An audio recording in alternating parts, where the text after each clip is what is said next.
Hey everybody, and welcome to Epic Everyday, our weekday podcast for busy, stressed out Christians who don't want to just get through the week and get through the day and get through the year and all that junk. But want to really thrive. I'm Liz Frerichs, and this is my husband Evan. Hi there. And we're so glad you guys are here with us today on Monday. Yeah, happy Monday. Yes. Opportunity Day. Woohoo! The whole week is ahead of us. Yeah. And, watching you be so excited about Monday is one of those things that we hope for everybody listening to the show. You know, fits in with the intro that we want to look forward to the most out of life and the biggest, possible, spiritual success. That's what we hope in God for. We don't want to just, why would we want to just settle for, whatever. I mean, God is so big. Boringness. Yeah. But mundanity. That's right. But he's called us to an epic life, and we want to say yes to that. And there's lots of hang-ups that get in the way. We're talking about one of those things this week. I'm really excited about this, which sounds weird, but I'm super excited this week to talk about scarcity because it's something that's really made a difference in my life and something that, I was raised with that mindset. So I've seen how switching that I'd like to switch it more. I'm not 100% on this one, but it has just been so helpful. So I'm really excited to talk about it because I think it'll help you guys. And it's one of those things where you get a lot of bang for your buck. You can work on this area and it can transform so much of your life. So when you first got exposed to this idea, when was that? And was it like college? A big, so that the idea of what, that you were somehow looking at the world through a scarcity lens? Well, scarcity comes in two different areas. One is I'm not blank enough. Yeah. So just take a second, feel that. What did you fill in the blank?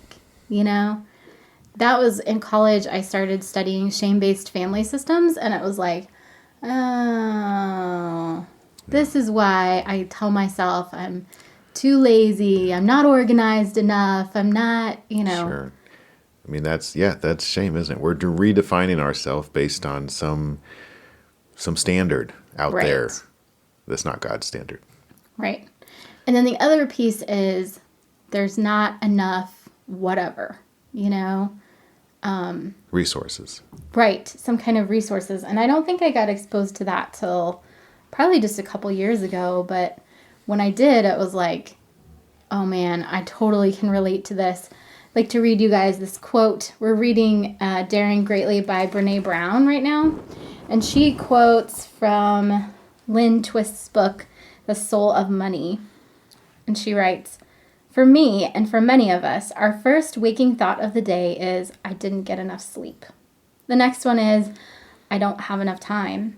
Whether true or not, the thought of not enough occurs to us automatically before we even think to question or examine it. We spend most of the hours and the days of our lives hearing, complaining, explaining, or worrying about what we don't have enough of. Before we even sit up in bed, before our feet touch the floor, we're already inadequate, already behind, already losing, already lacking something. And by the time we go to bed at night, our minds are racing with a litany of what we didn't get done, or what we didn't get or didn't get done that day. We go to sleep burdened by those thoughts and wake up to that reverie of lack. This internal condition of scarcity, this mindset of scarcity, lives at the very heart of our jealousies, our greed, our prejudice, and our arguments with life." And I think that's so true. At least for me, when I read that, I was like, oh, I do that. I wake up and I go, oh, I didn't get enough sleep last night. I don't have enough time today to do all this stuff that I need to do. I've shared before that before I started doing Sacred 6, I had too many things on my to-do list. Felt like I just lived in overwhelm all the time. And there was never enough resources to go around. Not enough money, not enough energy, not enough time. Yeah. I mean, I feel like kind of watching you go through your journey has been part of the because I didn't think like that. I mean, I think we all to some extent do, like I didn't get enough sleep, like totally, or I don't know, I think there's degrees of it, like Like I've always thought there would be just enough money, never extra, but just enough. Like, so there's different degrees of this. Yeah. But I think, whatever limits we're putting on there, we're cutting God off at the pass. We don't know what he's going to do and what kind of life he wants to give us, or, he has all the resources. So there is enough. And whenever we say, oh, this is probably enough, or what I'll get by, like, we're still in scarcity mindset. Right. And that's kind of more where I was coming from. But yeah, seeing such a drastic example, and it does make you think, and it's important to think about. Yeah, are we really starting off our whole day in the hole already, and just fighting and clawing our way back to zero, and then it's time for bed again, and we do it all over again the next day? That's a crazy way to live. Right. I love how she says that we start out behind. I mean, how many times have you heard somebody say, I feel so behind? Yeah. I know I've said it plenty of times because I grew up hearing it said all the time. And so it was just part of my mindset that, like, if you don't actually complete everything on your to-do list for the day, that means you're behind the next day. Rather than saying, I did my best. This is what I was supposed to get done today. And I'm starting with a fresh, clean slate. There might still be things on my to-do list that were there before, but it's like they're written brand new. Right. Instead of being leftovers. Yeah, you know? They're today's things now. Right, like exactly. We just want to be in today. And it's such a fine line to say, I've got a lot to do, so maybe that's not quite shame yet. But then once you start to say, I don't have enough, or I'm not enough, I'm not up to the task, then we're starting to get into shame, and that's real dangerous territory. And that's going to steal our peace every time, drain our energy, and kind of seals the deal as far as being stuck. Right, yeah. I mean, since it's Monday, I just realized I didn't say this, but for those of you guys who have been listening to the show for a while, you know that we run through the CSCs every week. Mm-hmm. CSCs are being calm, surrendered, centered, connected, and complete. And since it's Monday, we're talking about calm. Yeah, obviously. And I think this is where we lose a lot of our calm, because we start out in overwhelm mode. Mm-hmm. Like you were saying, we start out in the hole and we claw and fight our way up to ground zero just to start out in the hole the next day. And so much of that is just a perspective shift. I think that's why this is such a powerful concept. Because when we start understanding that we can start out from ground zero and make progress, instead of emotionally and mentally starting from that place of being behind and in the hole, it just transforms the way that you view your day. Mm-hmm. It's like pulling this huge weight off of your shoulders, and you can stand up. It's beautiful. Yeah. The psalm that I mean, there's tons of this in the scripture that's, it talks about God's lavish abundance and abundant life and God's resources. But so in Psalm 16, and this is the last verse, but the whole psalm is really beautiful. It's talking about hope in the face of death. It says, you cause me to know the path of life. In your presence is joyful abundance. At your right hand are pleasures forever. And so there's someone who is in the opposite mindset of this scarcity, which is where we want to hang out. In the scarcity hole, it's just hopeless, really. I mean, You're always behind, and if you fight and claw and do your best, you might break even. We're never really getting into positive numbers there. But this person, this is David, is in God's presence, where there are infinite resources.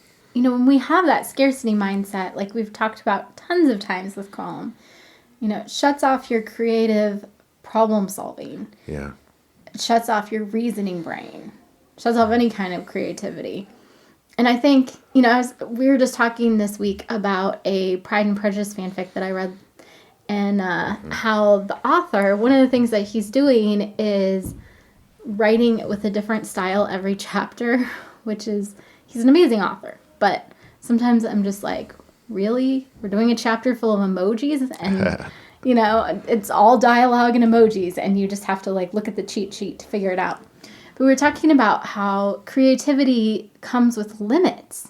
And if we don't put those limits on ourselves, there's not room for creativity. And I think sometimes having not enough of something, but being able to stay out of the scarcity mindset, that's what opens up creativity. Yeah. You know? Well, trusting that if it's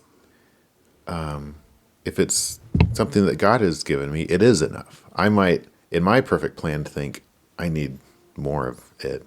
Say it's Right. money or time or whatever. But if we're really in like, okay, God, I trust you, and check our inventory and we see, well, I've got 24 hours today. I was hoping for a few more, but I guess this will be enough. Right. Then that's a faith position, not a scarcity position. I love in Romans 4 where it talks about how Abraham faced the fact that he was as good as dead in his, when he's dealing with his fertility. Yeah. And God's promised him a son, and he realized that, like, he's as good as dead, and so is Sarah. Without wavering in faith. I think sometimes we either suppress the facts or we waver in faith.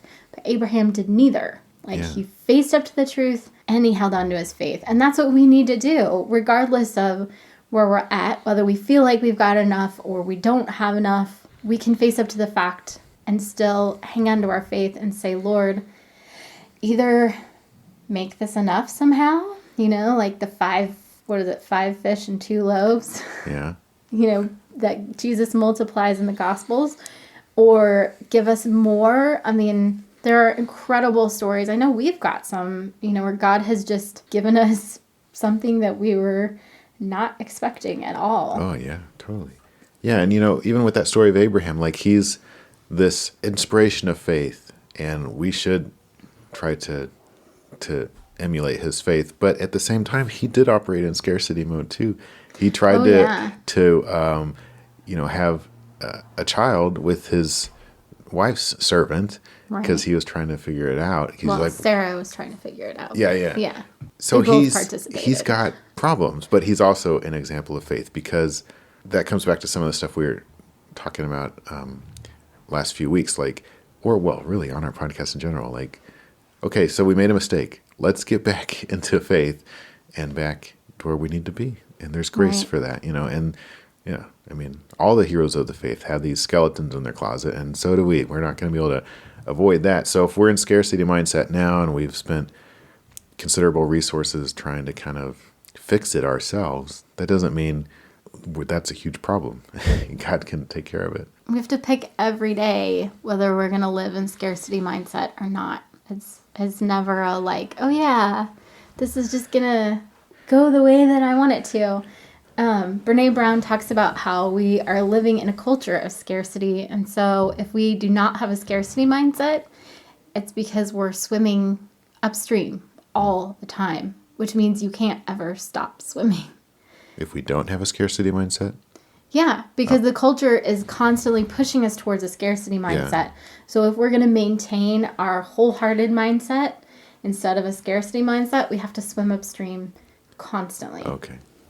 I don't understand how that's reassuring. Or is it just... It just means that we have to choose every day. Oh. We can't just be like, oh, yep. Oh, because once we start today. letting our guard down, we start to drift back into our cultural mindset. Exactly. Yeah. Constant diligence. Vigilance. All right, well, hopefully that gives us all a little encouragement to get out of the scarcity mindset. You have enough. You are enough. Mm-hmm. God's going to take care of you today. We love you guys, and we're praying for you. Thanks so much to everybody that's been sharing the show and listening to the show. We really appreciate it. If you have found this podcast helpful, please do share it and come back tomorrow. And we're going to keep talking about scarcity and talk about surrender, and those are all related. It's going to be awesome. So we'll talk to you guys then. Have a good Monday.